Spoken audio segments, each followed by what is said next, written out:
নতুনদের যেই শক্ত ভিত্তি আমরা আশা করেছিলাম সেটা এখন অবধি সম্ভব হয়নি। মানে পুরানো লেখকগুলো আমার মনের যে খোরাক সেটা মেটাতে পারে। হুমায়ুন আহমেদ, হাসান আজিজুল হক, ওনারা এখনও আছে। যারা পৃথিবীতে নেই তারাও সম্মান পাবেন, যারা আছেন তারাও সম্মান পাবেন। আমেরিকান লেখক নরমান মেইলর বলেছিলেন, আমি চাই যে বই পড়া অবস্থায় যেন আমার মৃত্যু হয়। লেখকের এই উক্তিটি সাড়া ফেলেছিল পুরো বিশ্বে। কালের পরিক্রমায় লেখক বদলে গেলেও যুগ যুগ ধরে পাঠক মনে দাগ কেটে যায় লেখকদের কথাগুলো। অনেকেই আছেন নতুন করে লিখছেন, লেখক হয়ে উঠছেন, আবার লেখক হয়ে উঠেছেন। অনেকেই আছেন কালজয়ী লেখক, তাদের সবার বই পাওয়া যাচ্ছে অমর একুশে বইমেলায়। আজ জানবো নতুন লেখক কি পাঠক মনে জায়গা করে নিতে পেরেছে, নাকি পুরনো লেখকেই ভরসা।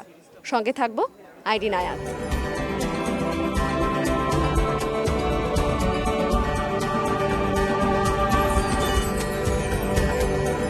নতুন লেখকরা কি পাঠক মনে জায়গা করে নিতে পারছেন, নাকি পুরনো লেখকরাই ভরসা?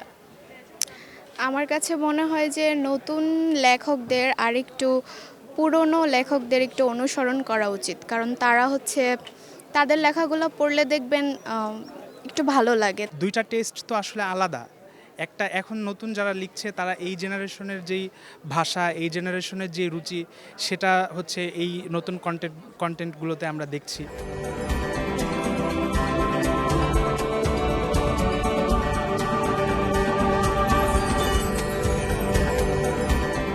বিকেল গড়িয়ার সন্ধ্যা নেমে এসেছে, ইতোমধ্যে দেখা যাচ্ছে মেলা প্রাঙ্গণ জনসমাগমে একেবারে মুখর হয়ে গেছে। আমরা আজকে কথা বলবো কিছু বন্ধুদের সঙ্গে, তারা খুব মনোযোগ দিয়ে সেখানে বই দেখছেন, আমি দেখতে পাচ্ছি। চলুন তাদের সঙ্গে একটু কথা বলা যায়। ভাইয়া, আপনাদের সঙ্গে আমি একটু কথা বলতে চাচ্ছিলাম।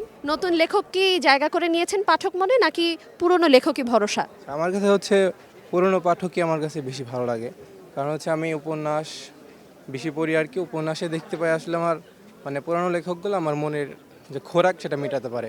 তবে নতুন লেখক বের হচ্ছে, সেটা প্রশংসার দাবিদার। হুমায়ুন আহমেদ, হাসান আজিজুল হক, ওনারা এখনও আছে, কিন্তু ওনাদের পরবর্তী যেসব লেখক আছে ওনাদের বইও লোকজনে পড়ছে, আগ্রহ সহকারে কিনে পড়ছে।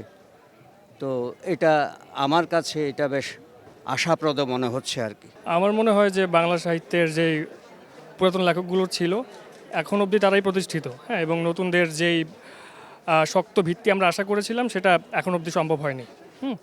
এবং তাদের লেখার মধ্যে সেই খেলো ব্যাপারটি এখন রয়ে গেছে বলে সিরিয়াসনেসের অভাবের কারণেই আসলে পাঠকরা মূলত তাদেরকে একভাবে বলা যায় প্রত্যাখ্যান করছে।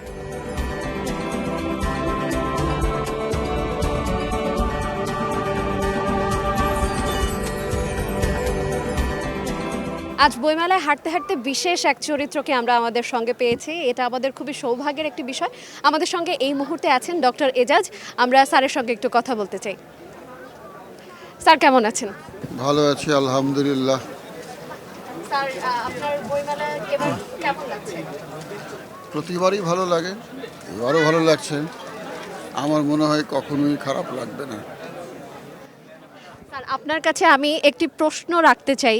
নতুন লেখকদেরকে আমরা পাঠকরা যারা আছি তারা কি স্বাগত জানাতে পেরেছি, নাকি পুরনো লেখকরাই আমাদের ভরসা? নতুনদের স্বাগত জানাচ্ছি, পুরনোদের হৃদয়ে ধারণ করছি। অবশ্যই পুরনোরা হারিয়ে যাবেন না, কিংবা নতুনরা সম্ভাষণ থেকে বঞ্চিত হবেন না। যারা পৃথিবীতে নেই তারাও সম্মান পাবেন, যারা আছেন তারাও সম্মান পাবেন, কারণ সবাই তো পাঠক। পাঠকদের জন্য সব লেখক। এবারের মেলায় আমার দুটি বই, দুটি হুমায়ুন স্যারকে নিয়ে লেখা। একটি হুমায়ুন স্যারের চোখের জল, আর একটি হুমায়ুন স্যারের শুটিং ও আমি। আমার মাথায় সবসময় হুমায়ুন স্যারই থাকেন, যে কারণে লেখাও হুমায়ুন স্যারকে নিয়ে। স্যারকে বলতে পারি না, লিখবার সাহস করিনি এতদিন, এখন সাহস হয়েছে, এখন লিখছি।